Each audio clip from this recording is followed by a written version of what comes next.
All right, well, we're going to get started here. This is going to be fun. Thank you all for coming. This is our Wednesday professional development series for the Teaching and Learning Center. Hi, everyone. I'm Don Saucier. I'm the Faculty Associate Director of the Teaching and Learning Center, and we meet every Wednesday at noon. It's amazing. We've only got a few of these left this semester because we've only got 4 weeks of the semester left after this one, which is thoroughly amazing and scary at the same time. I always kind of cue you to a couple things coming up before we get to the thing that's on hand.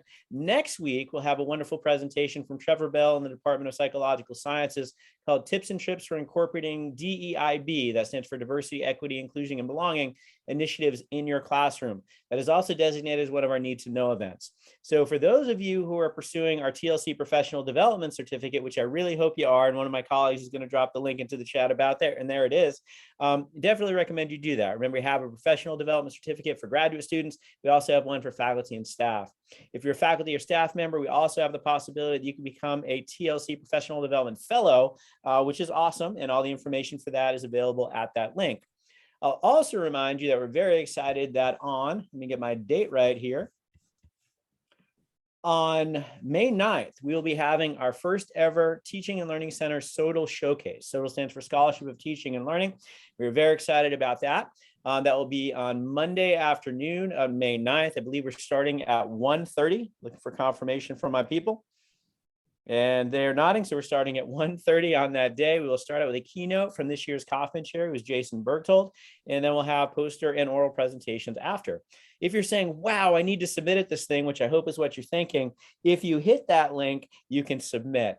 And we'll be accepting submissions up until this coming Monday. So end of the day on Monday, April 11th, is when that submission deadline will close. So please get your stuff in if you want to submit. If you have questions, please don't hesitate to reach out for me. We already have had a bunch of submissions and we're looking forward to a great event. So that's what we've got coming up. But today we were very excited to have Angie Brunk from the libraries, and she will be talking to us about active learning for all. As we go through this, I will be monitoring the chat and any reactions and those kind of things. If you raise your hand, I will cue Angie that is happening as we kind of facilitate this conversation, which I am very excited to have. Thank you so much, Angie, for being part of our event today. Excellent. Thanks, Don. I'm really excited to be here. And also, I've already submitted for that Scholarship of Teaching and Learning thing, and it's something I'm going to mention a little bit into this. So let's talk about how do we make active learning accessible for all students. First of all, a little bit about me. I have navigated higher ed as a disabled student and instructor for, well, we won't discuss how many years. It's been a while.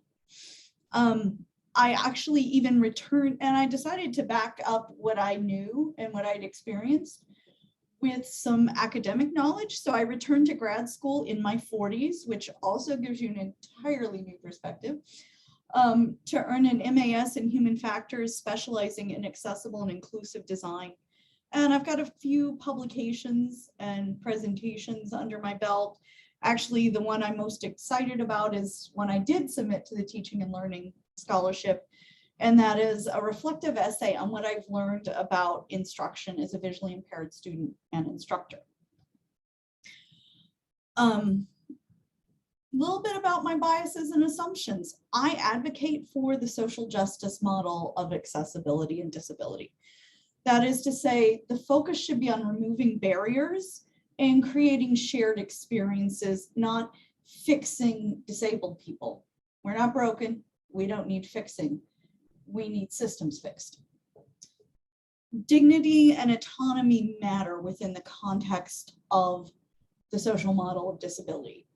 Just fixing it so that someone can participate or sort of participate is not the objective. The objective is that they are participating on par with their non-disabled classmates with the same level of dignity and autonomy, and they're not necessarily marked out by their disability in any activities that we do in the classroom.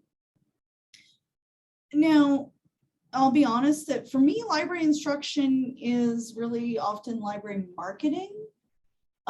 So it's possible that I'm a trifle too nice sometimes.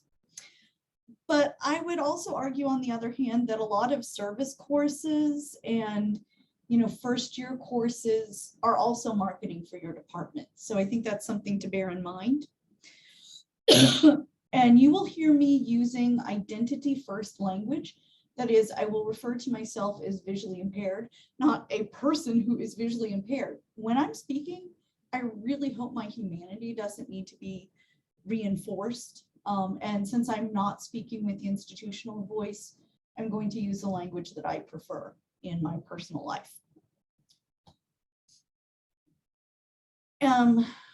What do I want you to get from this? First of all, please ask questions.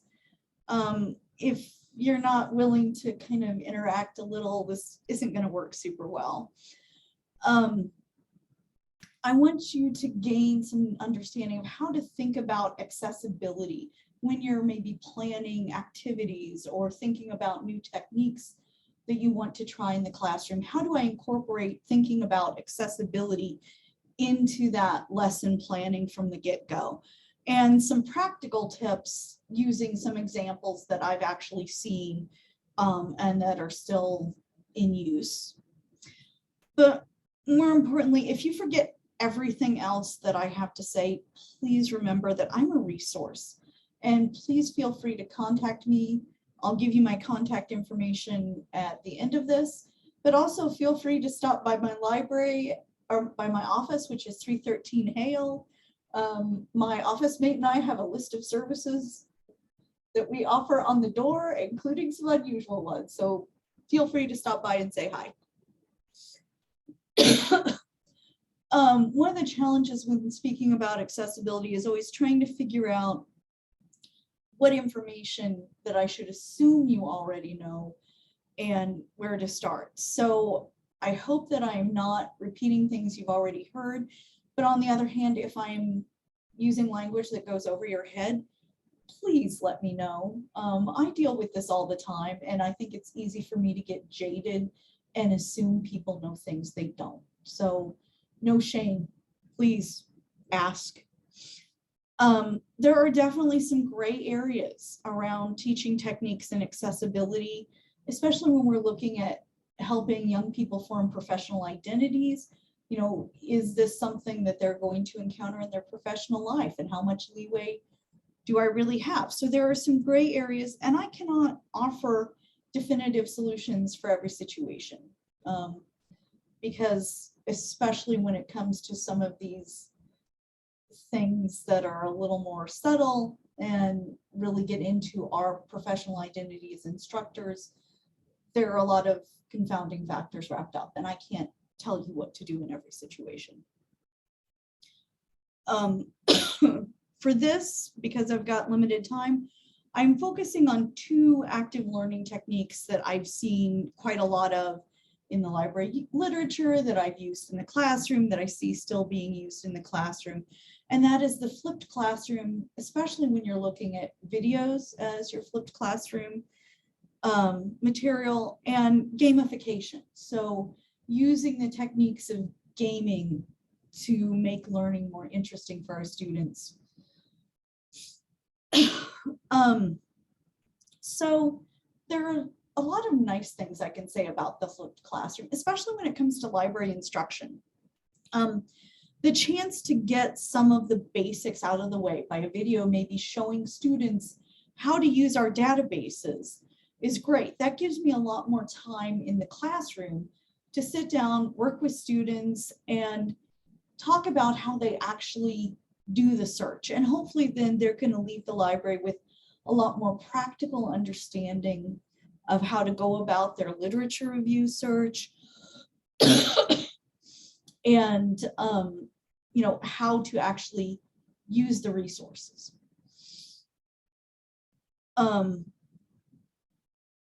But if the videos or other materials that you provide ahead of time are not designed with accessibility in mind, it can actually make the situation much worse. We have pretty solid procedures in place for how to make Sage on the Stage accessible. I think we're still catching up on how do we really make Guide on the Side more accessible and more friendly to disabled students. I think the low-hanging fruit is, of course, videos without closed captioning are problematic, and not just for deaf students. Some students with dyslexia or ADHD benefit from closed captioning. And frankly, I know a lot of people that just like watching videos with closed captioning. They feel like they retain more information. Angie, if I can Yeah. just get in, someone has asked you to define what you mean when you're talking about a flipped classroom. Oh, okay, yeah. So a flipped classroom is one where you provide material to the students. Usually it's a video, although, you know, other things could work. So a video that describes what you're going to do in the classroom that day. Like if I'm doing a flipped classroom in a library, I'm going to show the students the resources that I'll be using that day. So I will show them how to actually navigate the resources, so that then when we move into the classroom, I can concentrate on having the students actually use that knowledge, and then I can be there to help the students actually apply what I've talked about in the video. Does that answer the question? I believe that it does. If I get any other follow-ups, I'll let you know. Okay. Obviously, I'm a longtime reference librarian. My pet hate, on the other hand, is videos without adequate audio description of the visual content that's presented. In fact, I've seen people do flipped classroom videos with no audio at all. I can only assume they're wanting to avoid closed captioning, but when I try to look at those, I'm missing a lot of the material.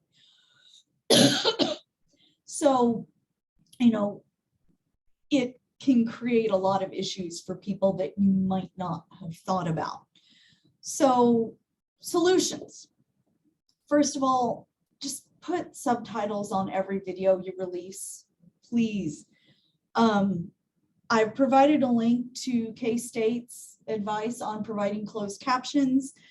I would add that the YouTube auto captions are decent, you know, unless you're a woman or your accent is not standard American, in which case, honestly, yes, they can be more problematic, but they're often a very good place to start. And they at least give you something to go by that's going to be easier to edit than trying to do this from scratch. Describe what you're doing verbally in your video. Anytime I'm explaining to students how to use a database, I'm going to throw out breadcrumbs and markers. Like if I'm in an EBSCO database, for example, I'm going to say, and the limiters for this database are going to be found on the left-hand side of the screen towards the middle of that column, so that I'm at least giving people some landmarks and some idea of where to go to find what I'm describing, and don't just assume that they can see what you're describing. If So you Angie, someone asking about the subtitle said, how do you feel about Zoom's transcript from record to cloud option, not the auto transcript? They're decent. Any transcript is probably going to have to be edited, to be perfectly honest. But Zoom's is decent, and they are getting better. They are starting to work on calibrating for more voices. But anytime you're looking at any voice interface, there's a lot of UX debt. That is to say, we've not calibrated them for a variety of voices. Does that answer the question, Don? I believe that it was, and I'm reading you other people's questions. So if they have further follow-ups, I'll convey that to you. And also other colleagues are supporting your comment that it's important to review and edit those transcripts. Okay, excellent. Thank you. If you do put together a script or an outline for your video, another great thing to do to make things easier for students with a variety of disabilities is just offer that script or outline as an accessible PDF with any relevant screenshots if you need to do that. You know, we all work differently. I'm more of an improvisatory speaker. I know some people like to do scripts. If that's something you do, that can be another resource for your students.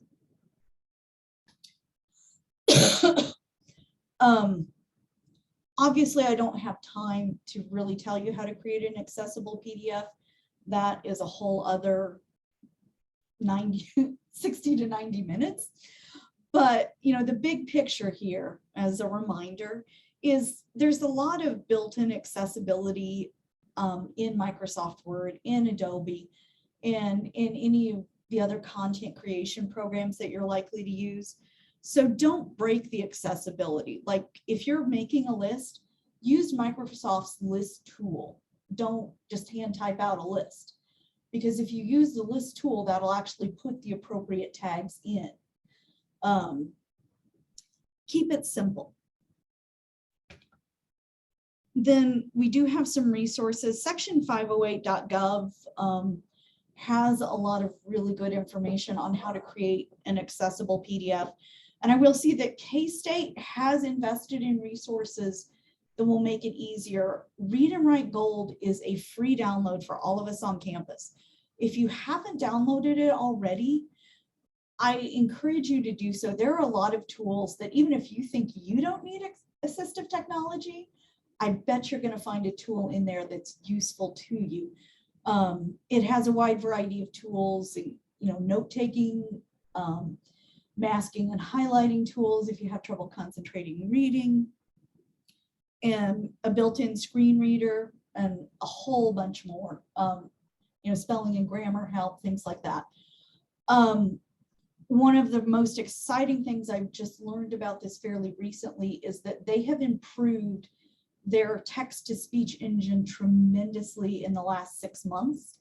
And it can now take documents that were once accessibility nightmares and actually still extract text from them. And I believe Jason Maysberg Tomlinson and I are going to be doing some tutorials through the Innovation Lab on how to use Read and Write Gold for that purpose, probably this fall. But that's another tool that's available to you to help make accessible PDFs and to make them more easily.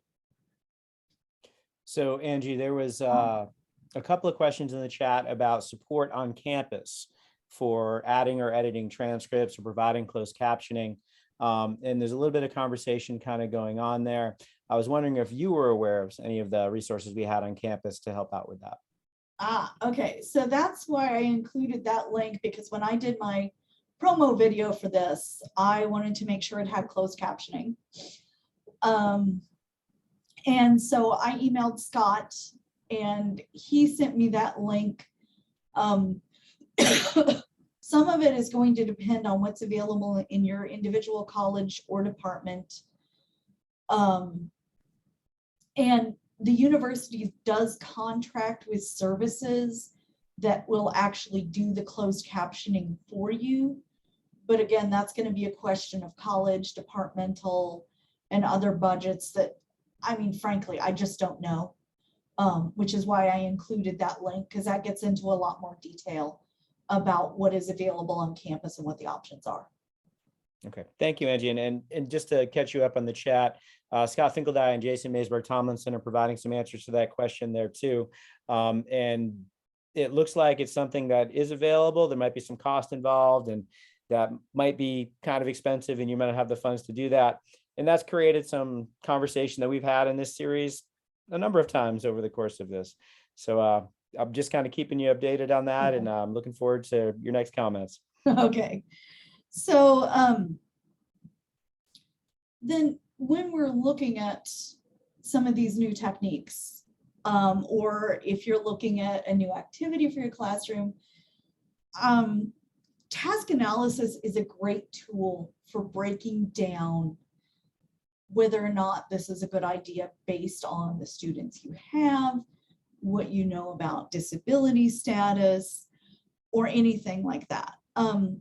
At its heart, task analysis is breaking a task into very small steps in order to understand what your user is doing. We use it a lot in human factors. That's why I've thrown up a link to the Nielsen Norman Group, which is a large UX firm, and their breakdown of task analysis.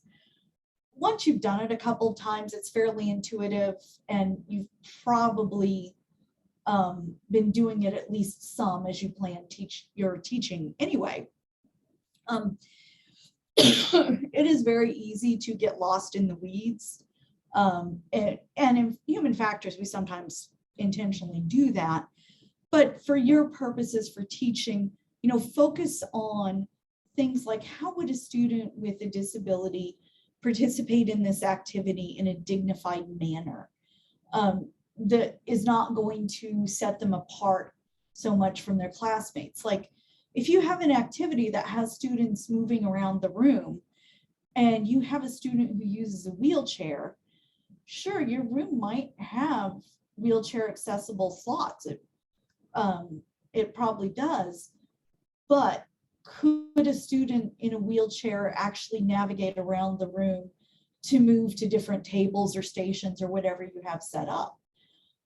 In some rooms that could be very problematic, and that's something you would want to think about if you're planning an activity.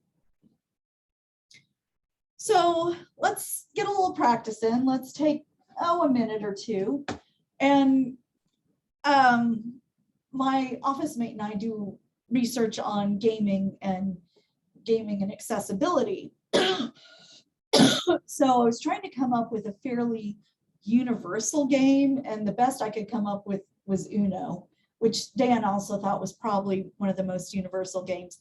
So let's break it down. What's involved physically, cognitively in playing a hand of Uno? And what do you see? And it's okay to pick the low-hanging fruit here because there's one that's really obvious. What do you see as the potential problems for accessibility for someone playing Uno? Angie, do you want us to just jump in with our thoughts? Sure. So just having read an article yesterday, just being able to hold the cards. Right. That's definitely one.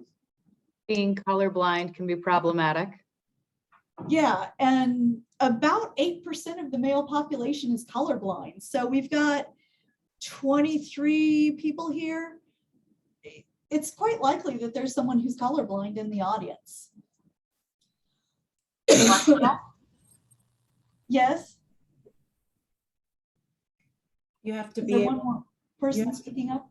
you have to be able to hear someone say Uno. Yeah. Yes, that's very true, and that's a good point.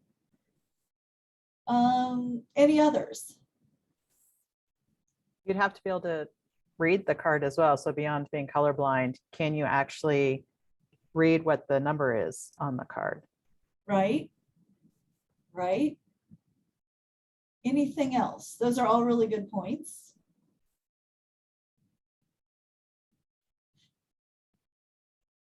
Okay, so now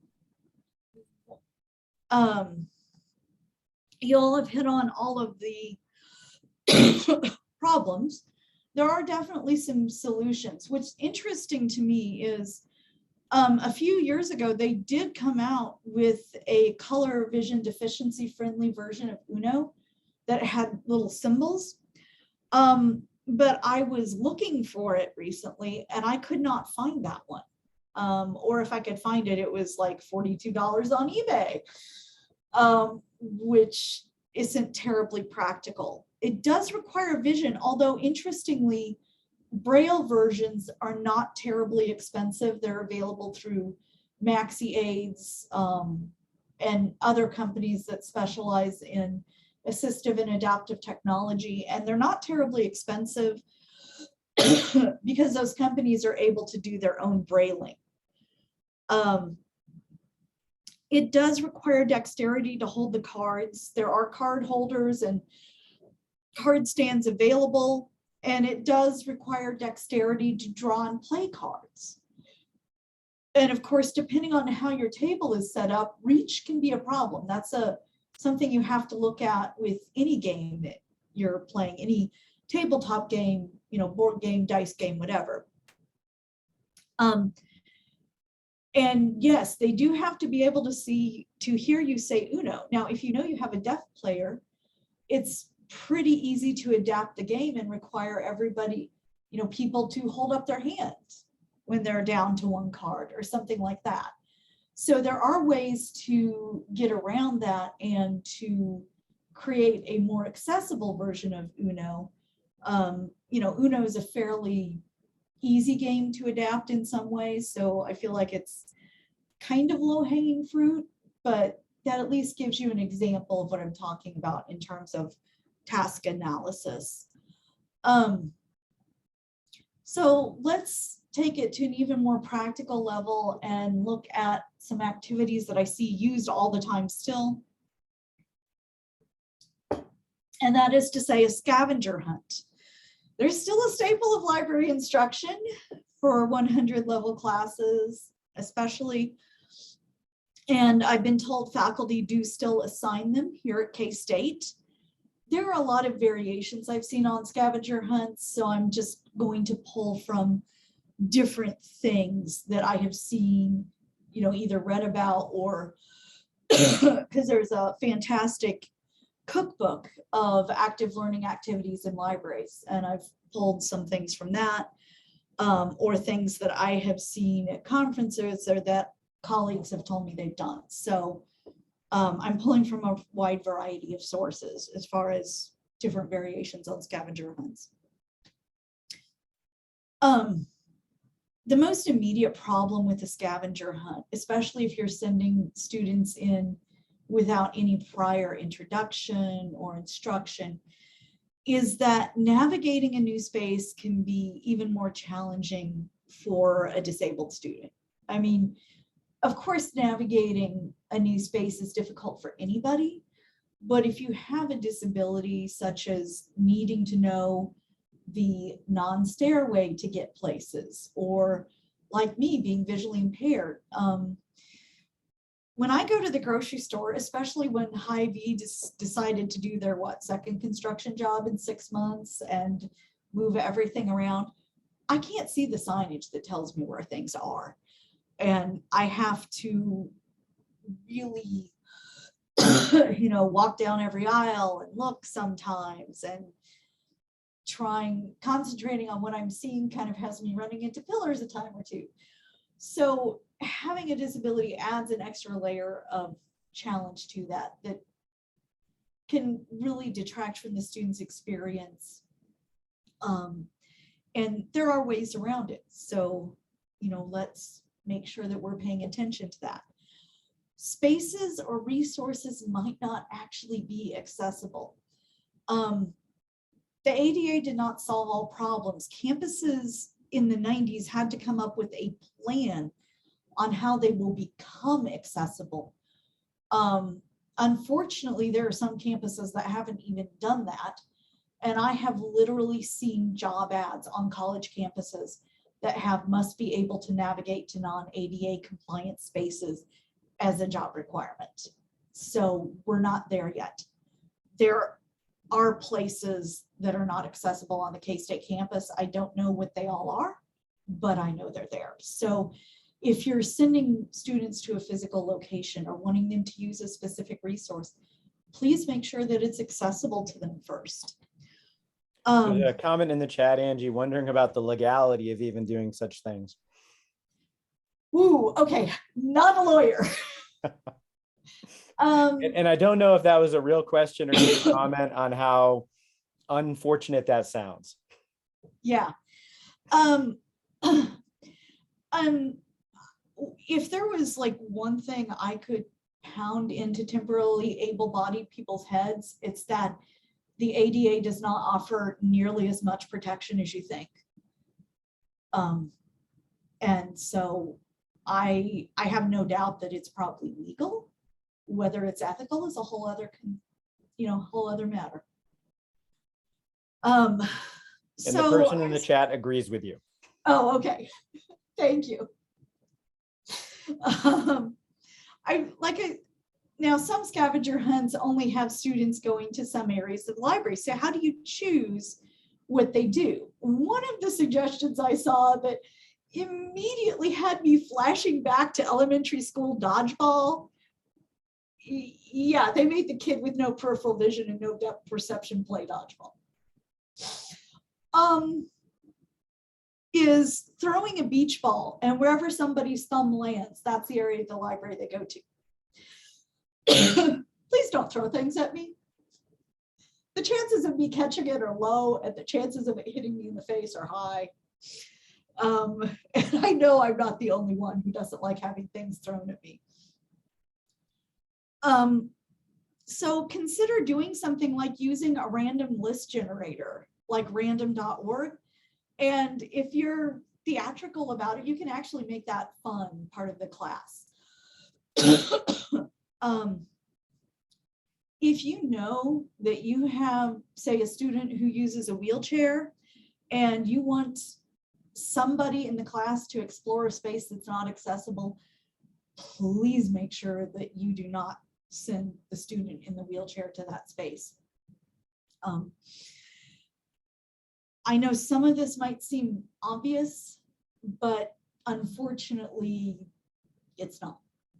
I'll just leave it there. It's not. You know, sometimes people like to spice it up by having a little competition. Don't get me wrong. I like competition. I especially love trash talking people who are foolhardy enough to throw down against a librarian on Trivial Pursuit. But, you know, if you're going to have competition as part of your active learning exercises, if you're going to use competition in gamification, just bear in mind, first of all, keep the competition light, keep it fun. If a student with a disability can't navigate a space or feels like they need more help from their team than they should to get around a space or use a resource, that can really alienate the student and make them feel like they're not part of the team, like they're not able to contribute on an equal basis, and that's not a good feeling to have. You know, would you willingly enter a contest where you knew you might lose, possibly even badly? So just make sure that if you are using competitive elements, to keep it fun, keep it light, and low stakes.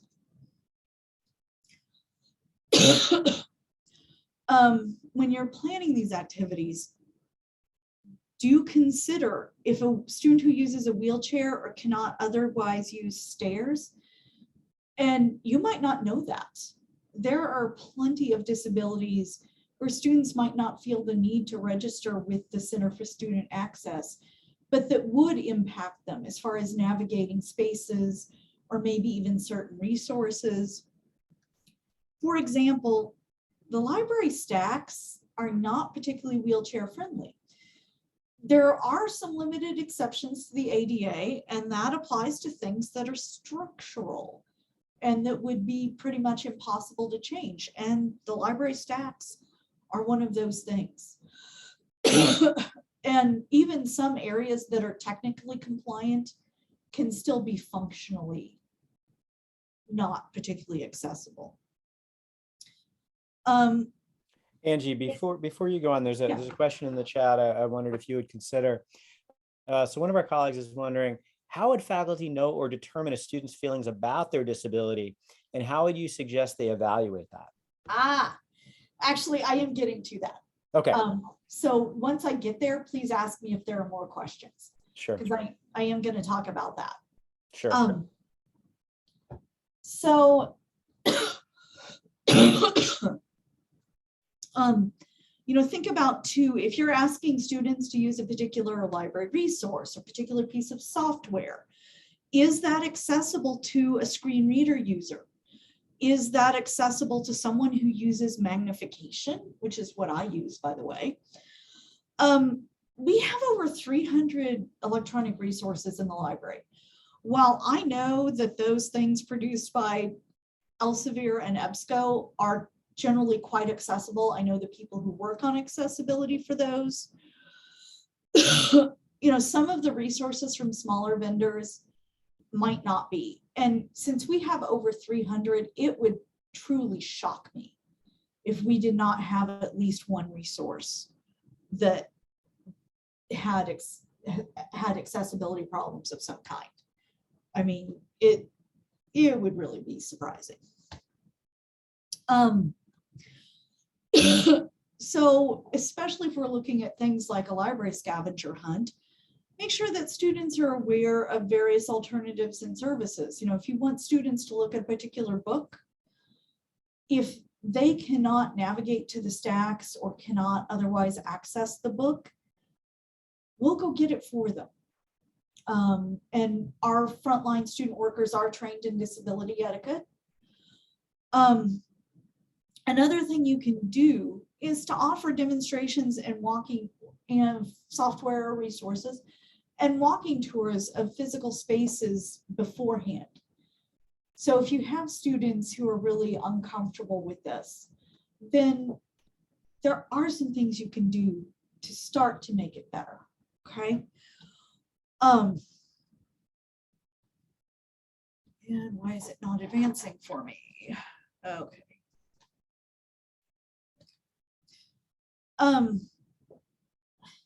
There's some real gray areas, and there's certain information that might be helpful to you as an instructor that isn't available to you because of legal and ethical concerns. Unfortunately, disability is still very, very stigmatized. Conservatively, the unemployment rate for disabled people is twice the rate for non-disabled people. And that tracks, no matter where unemployment is, that tracks historically. So there's still a great deal of stigma.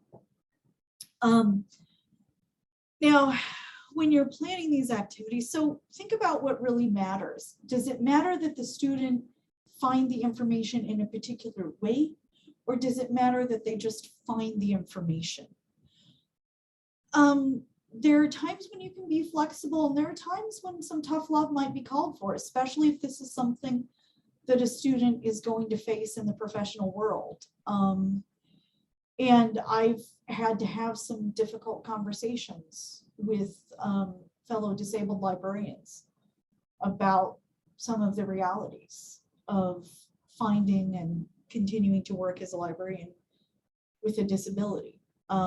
So there are some times when tough love might be necessary. So an example, I've taught various 4-credit classes, both information literacy and in journalism. And anytime I'm teaching a 4-credit class, one of the things most people in a professional setting are going to have to navigate is public speaking. And so I have always made public speaking, not a lot, short presentation, part of my classes. And every semester I have a student come up to me and say, I'm terrified of public speaking. Can I do something else? Now, if a student had an accommodation from the Disability Center, that's a whole other kettle of fish. But in most cases, my answer is, I understand your fear. Your fear is perfectly valid. A lot of people have the same fear. Unfortunately, in the professional world, you're probably going to have to do at least some public speaking. So here are some resources to deal with that fear. And now that I've made probably at least 20 enemies, because like I said, I'm aware that fear of public speaking is a real fear. But there are also times when the appropriate response is to help a student deal with that fear.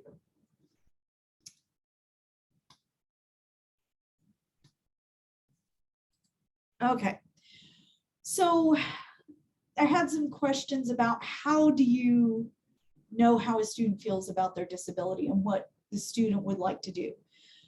And again, for ethical reasons, there's information you might not have access to or that you can't really ask the student. However, you can encourage an environment where the students feel free to talk to you. And advocating for yourself is one of the most important skills that a disabled student can learn, because they're going to have to do this the rest of their life. And it's not always going to be easy. So, but if you encourage communication, if you tell students and show students that you're willing to listen and that you're willing to work with them, you're much, much more likely to get that information. So some of the ways you can do that. Give students a peek behind the curtain. Talk about why you're using a particular technique, what you want them to get out of it. Maybe even talk about what some alternatives might be.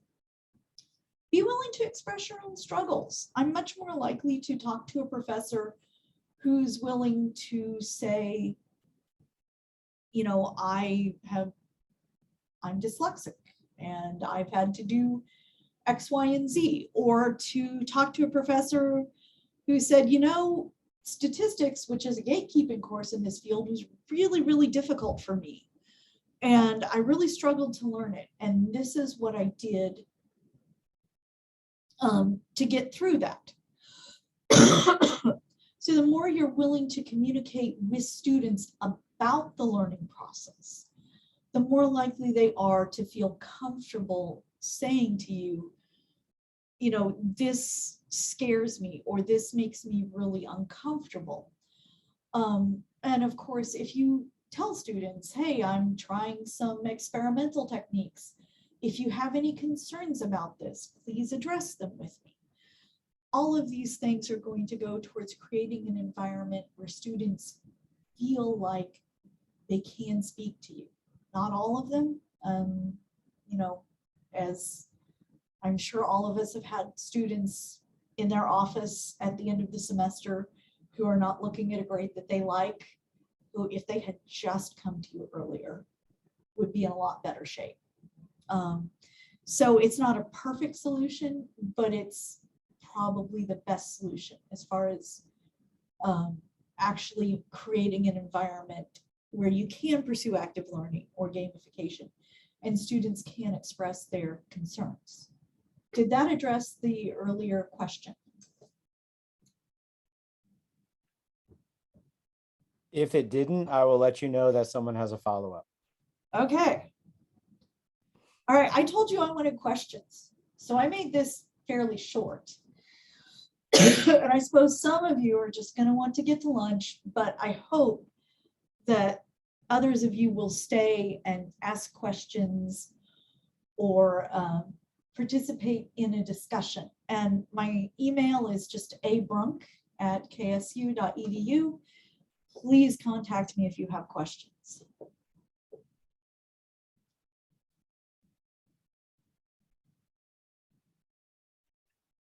So Angie, people are thanking you in the chat for sharing your thoughts. I'm kind of wondering of all the things that you've seen, all the recommendations that you've made, all the suboptimal approaches that you've kind of witnessed and observed. What's the one easy thing all of us can do tomorrow to be better at this? One easy thing you can all do tomorrow is improve communication and acknowledge it as an issue head on. You know, talk about, hey, I'm trying to learn to do better with accessibility and with universal design. What can I do to help you? Opening channels of communication is really the only way that, you know, you can work with your individual students.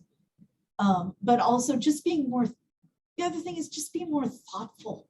You know, remember that this is a component that you need to consider when you are planning your syllabus, when you're planning any learning activities, when you're planning whatever you want to do in the classroom, that this needs to be part of your thought process.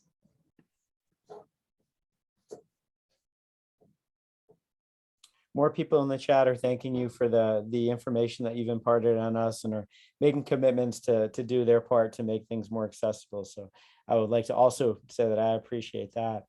One of the biggest issues, and I know you mentioned this, but I know that I've heard Jason talk about this, Jason Meserbrook Tomlinson and his crew is destigmatizing some of the kinds of issues here. So I appreciate you're offering this as an approach. It's not a thing you do, it's a way you teach. How do we further destigmatize? What are the lessons that we tell all of our students in class to kind of help with this? Well, I think to further destigmatize it, if you are disabled, please be out. I know that that's not easy. And I know that that's a very, very personal decision. I tried to not do accessibility work early in my career because why should I have to? But I found that in my case, there's absolutely no way around it. And that it's important work that needs to be done. So if you can be out, if you can talk about, if you are in a professional field like, say, engineering, have a guest speaker who's disabled. There's got to be a disabled engineer that 20% of the population has a disability. And don't bring them in as a disabled person. I mean, certainly it can be mentioned. And it's probably going to have had effect on the person's professional identity. But look at the speakers you're bringing in. Are you considering disability when you bring in guest speakers? Are you trying to bring in a disabled guest speaker? I'm actually going to be guest lecturing for a psychology of games class at Penn State because the professor is an old friend of mine. But bringing that perspective that yes, there are disabled people that play games. There are disabled people that design games. That goes very long ways towards destigmatizing things. So a couple of related questions. First of all, an easy one. Would you be willing to share the PowerPoint with us so that we could post it for participants? Oh yeah. I did it in Keynote, so I'll need to convert it, but that's not a big deal. And I'll Excellent. We appreciate that. And for any of you here, any of you watching asynchronously, we will make this available through the TLC webpage. A couple of questions kind of extending the conversation we were just having. The first is, what can we do to create an environment where all students in the class also improve how they interact with students with disabilities, disabled students? And then a related follow-up is, what lack of awareness do you see students having of others with disabilities? And what are common mistakes or misconceptions to help them avoid? Oh boy. That's not a complicated one. Okay, so let me break it down. It goes towards just in general creating an environment of respect. And I cannot emphasize this enough. Just like we should be amplifying, women in tech fields and racial minorities and queer voices, we should be amplifying disabled voices. So look at your reading list.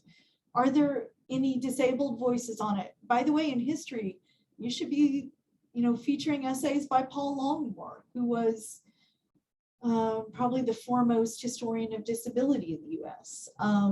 So you can find disabled voices in every field. If you need help finding them, I'm a librarian. That's kind of my thing. Please contact me. But make sure you're amplifying disabled voices. That's huge for encouraging respect and creating stigma. What was the next part of the question, Dawn? Because I'm losing track. Sure. So the next part of the question was common mistakes or misconceptions that we want our students to avoid. Okay. Common misconceptions are assuming that you know what someone can or can't do based on their disability. There are certain things that, unfortunately, we can't change the laws of physics. If you use a wheelchair, chances are you're not going to be able to go up the stairs. Okay, so there are some things that, yeah, that's a safe assumption. But, I'm a visually impaired photographer. I've taught belly dance. I'm a dancer. I'm an artist and musician. So there are profoundly deaf musicians. One of the world's foremost percussionists, keyboard percussionists, Evelyn Glennie, is profoundly deaf. I highly recommend you look up her recording of Flight of the Bumblebee. It's making assumptions about capabilities and not talking to people about what are your limitations, what can we do instead? How do you want to, work in this particular situation? When I was in grad school, we had a softball team, so to speak. And, we had recreational games. No, depth perception, softball's not really my thing. I was there purely for the social aspect of it. When it came my turn to bat, my thought was, okay, let me strike out and go back to the dugout or whatever and talk to my friends. But the other team insisted that I be able to hit the ball. I'm like, oh God, this is going to be painful. Communicate with people about what they need from the experience and what would make them feel better. And if I ever play softball with you, just let me strike out, okay? Does that help? I think that does. There's an extension question too, asking if you would address the unease people feel, especially early on in their career or when they haven't been in a particular office or environment very long, being open to disability, and further asking if people are worried about that hurting their career trajectory or how people might view them. Oh, yeah. No, it's real. I can't dispute that. And there are places where, unfortunately, it's not safe for you to be at. And I fully acknowledge that. What I would say, and of course this varies, and it has to be authentic to you. If it's not authentic to you, it's not going to work. For me, what I eventually found is that I am open about my disability from the application onward. At first, I thought, my disability is fairly hidden. I don't have to disclose. Well, for me, the reality is that my eye movement is different because of my vision. My eyes look weird. I've been told by some people my eyes creep them out. And so I realized that for me, I needed to take control of the narrative, because if I didn't address the issue, other people would address the issue through their prejudices, through stereotypes, and through their misunderstandings. And so for me, it was to just address the issue head on. Has it cost me jobs? Absolutely, without a doubt. On the flip side of that, with the state of employment law in the US, it is ridiculously easy to get rid of someone. And it is very easy to make it look like their disability had no part in it. And frankly, you're better off not getting the job where that's going to happen than getting the job where that happens. And yes, I have been there, done that. Does that help address the question? Because it's a long conversation. I can't address it in 2 or 3 minutes, but I think that's a start.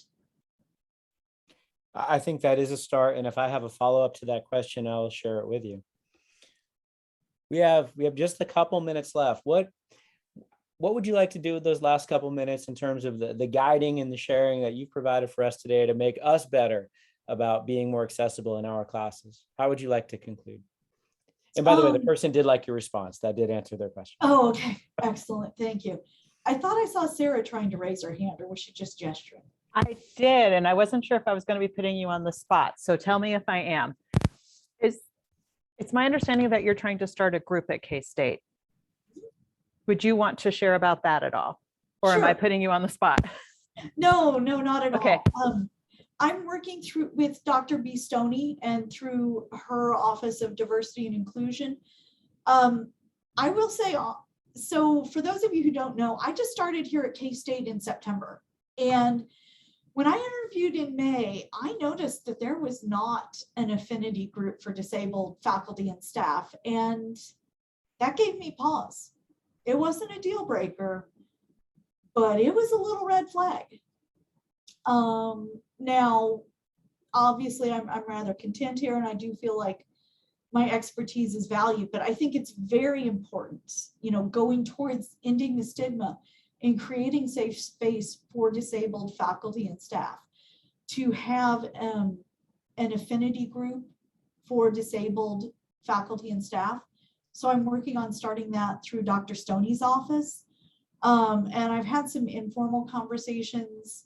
I'm going to put Jason Maysberg Tomlinson on the spot, and I think Scott Finkeldine too, I've had some informal conversations about, now the group for disabled faculty and staff, I think especially in the beginning, really does need to be limited to people who are actually disabled, because that stigma is still very much there. And in order to create a safe space, it does need to be limited.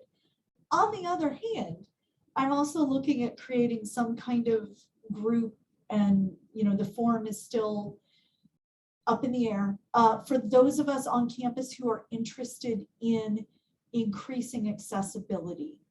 And that would be open to everybody. So, kind of maybe something like the instructional design club for those of us who are interested in providing services and increasing accessibility on campus.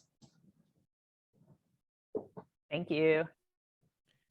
So I There's a guess that's follow-up what I wanted question. to do. Sorry, Angie, there's a follow-up question. Are you Oh. aware if there's an affinity group for students? Was I aware that there was one, or am I Well, aware? are you aware of one? Is there one, is the question. I do not know. That would be a great question for Jason.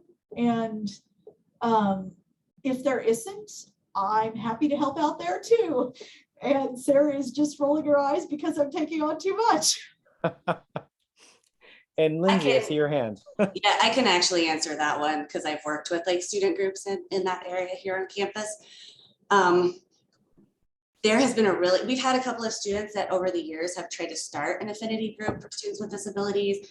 And for a while there was kind of an honor group going. But the challenge that we would run into is that the student in engineering with autism is having very different experiences than the student in ag who has a learning disability, than the student in health and human sciences who has a mental health diagnosis. And so students really struggled with finding a common ground, I feel like, and fit better in sort of other areas. So there's not just sort of a general disability affinity group for students. That said, there's one that's real specific that I'm involved with, and that's College Diabetes Network, but that's for college students who have type 1 diabetes. So it's like really specific. But as far as a general one, there's not one that I'm aware of, and the one that we did have is not active anymore. Thank you, Lindsay. Sure. So we are about out of time. So I would like to ask all of you to join me in thanking Angie Brunk for sharing her experiences and perspective with us today. I'll remind all of you that we meet every Wednesday. Next week, we will have an event by Trevor Bell from Psychological Sciences about tips and tricks for incorporating DEIB initiatives in your classroom. The post-event survey has been dropped into the chat if you want to let us know your perspective on this one. And I'll also let you know, again, we have professional development certificates, even fellow status available for people who come to our series. And finally, our first ever SOTL showcase will happen later this semester. The deadline for submission is Monday. Please reach out to me if you have any questions on that. And my colleagues, as always, have dropped those links into the chat. So thank you, as always, for joining us today. And I hope you have a great rest of your Wednesday. Thank you. Thanks, Angie. Thanks, everyone.